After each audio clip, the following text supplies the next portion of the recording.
Assalamualaikum warahmatullahi wabarakatuh. Jumpa kembali di channel Agus Win Purbalingga. Gimana kabar sahabat semua? Saya doakan sahabat semua yang selalu senantiasa mengikuti video-video di channel Agus Win Purbalingga akan senantiasa dikaruniai kenikmatan sehat, kesejahteraan, kebahagiaan dunia dan akhirat.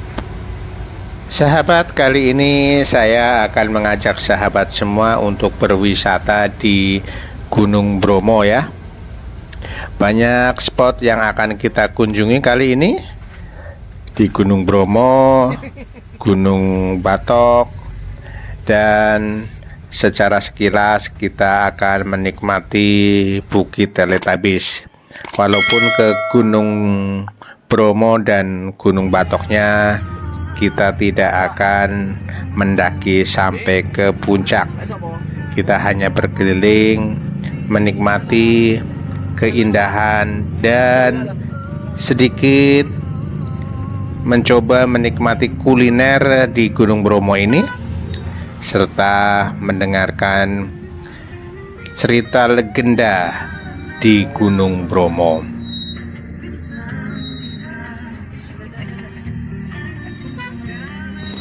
Jadi Gunung Bromo ini termasuk dalam jajaran Pegunungan Tengger ya.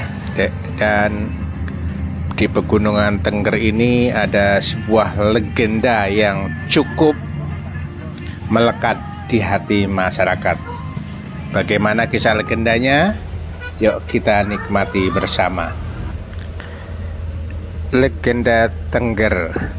Legenda Tengger merupakan kisah Roro Anteng dan Joko Seger yang risau karena belum memiliki anak. Mereka kemudian melakukan semedi kepada dewa untuk memohon diberikan keturunan. Dewa kemudian mengabulkan permintaan pasangan itu dengan syarat anak terakhir harus dikorbankan sebagai imbalan. Lebih menariknya, yuk kita ikuti cerita legenda Roro Anteng dan Joko Seger secara lengkap. Ratusan tahun yang lalu, di akhir era kerajaan Majapahit, hiduplah sepasang suami istri, Roro Anteng dan suaminya Joko Seger yang seorang Brahmana. Karena pengaruh agama Islam yang mulai berkembang, Roro Anteng dan Joko Seger menyingkir ke timur ke wilayah bernama Tengger. Mereka merupakan penguasa wilayah Tengger. Akan tetapi kehidupan suami istri itu tidak bahagia karena belum memiliki keturunan untuk meneruskan tahta di Tengger. Roro Anteng dan Joko Seger kemudian melakukan semedi di puncak gunung berapi untuk memohon diberikan keturunan. Doa Roro Anteng dan Joko Seger akhirnya didengarkan oleh dewa yang berjanji akan memberikan kepada mereka keturunan. Akan tetapi para dewa meminta pasangan itu harus mengorbankan anak terakhir mereka sebagai imbalan. Syarat tersebut disanggupi oleh Roro Anteng dan Joko Seger. Tak lama kemudian mereka dikaruniai anak pertama yang dinamakan Tumenggung Klewung.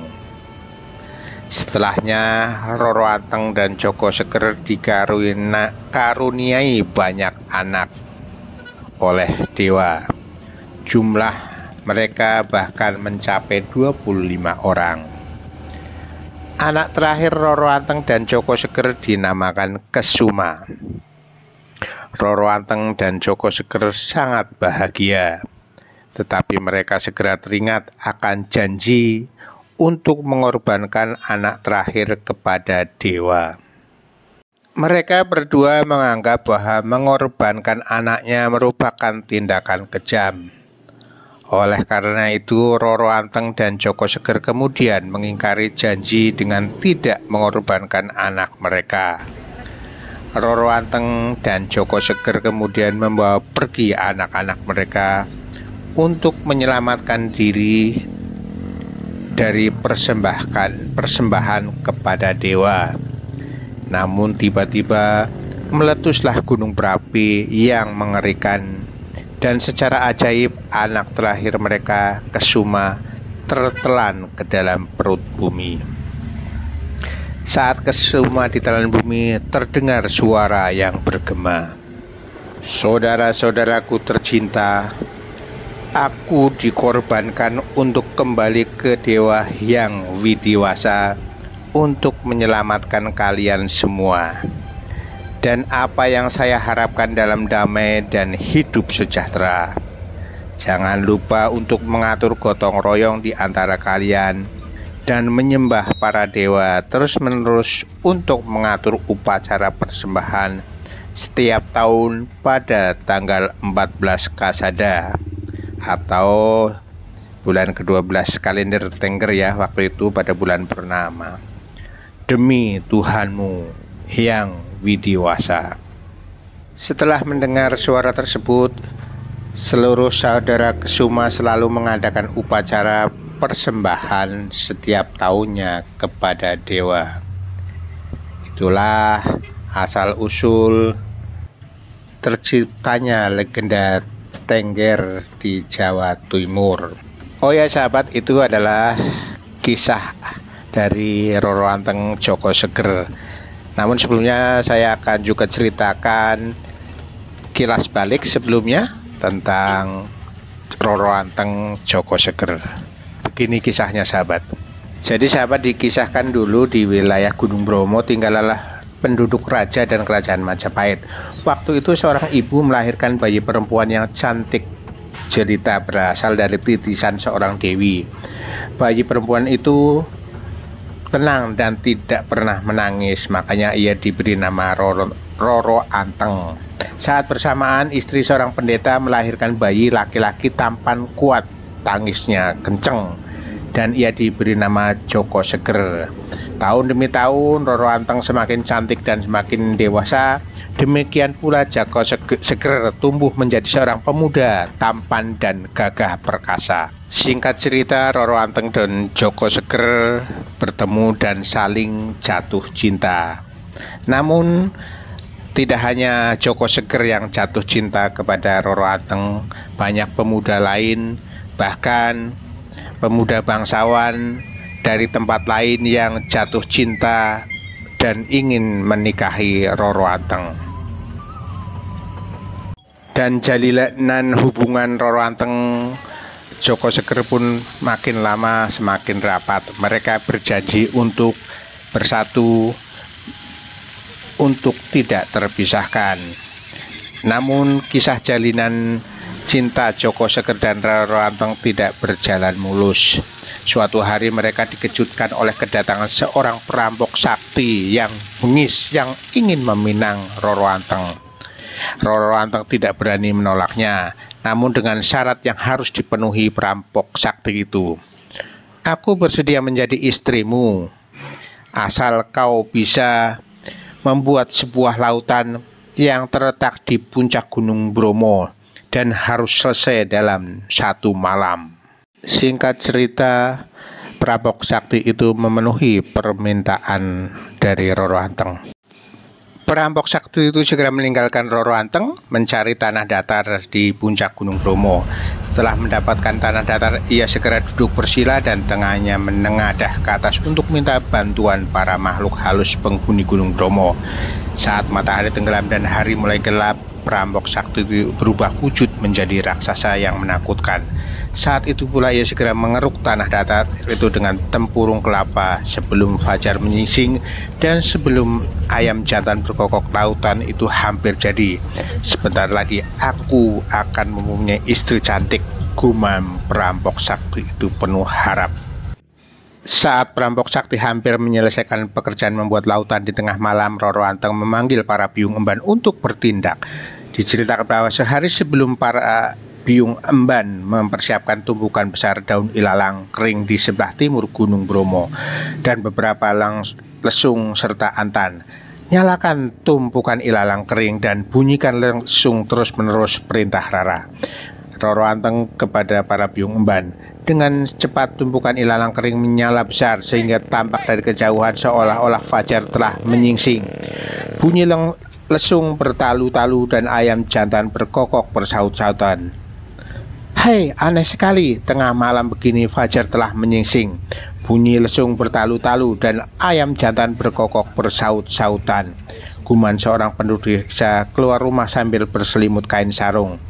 Namun karena hawa dingin pegunungan menusuk sampai tulang, segera ia masuk rumah dan tidur lagi. Ternyata seluruh penduduk desa mengalami kejadian serupa. Mereka terheran-heran mengalami kejadian malam itu yang tidak seperti malam biasanya. Saat itu pula Perampok Sakti tersentak melihat fajar telah menyingsing dan ayam jantan berkokok. Ia langsung berhenti bekerja, hatinya kesal dan kecewa. Padahal beberapa saat lagi lautan sudah jadi dan dapat ditunjukkan kepada Roro Anteng. Keparat, Roro Anteng batal menjadi istriku. Ia sangat licik, seru Perampok Sakti Gamang. Hah, tempurung ini tidak ada gunanya, teriak Perampok Sakti sambil melemparkan tempurung kelapa dari tangannya, dan ia segera meninggalkan lautan yang belum jadi. Ajaib, tempurung kelapa melayang beberapa saat dan jatuh tengkurap. Perlahan-lahan tempurung itu membesar dan menjelma menjadi sebuah gunung. Karena gunung itu berasal dari tempurung batok, maka orang memberi nama Gunung Batok. Sedangkan lautan yang belum berair itu disebut Segoro Wedi atau lautan pasir. Roro Anteng sangat bersukaria dapat menggagalkan niat Perampok Sakti dan bengis itu meskipun dengan cara lisik. Tak lupa ia mengucapkan terima kasih kepada Biung Emban yang telah membantu dengan sekuat tenaga. Dengan demikian hubungan Roro Anteng Joko Seger segera bisa diresmikan dengan upacara perkawinan yang berlangsung dengan meriah. Joko Seger tampak bagaikan putra mahkota yang tampan dan agung, sedangkan Roro Anteng bagaikan seorang putri raja yang cantik jelita.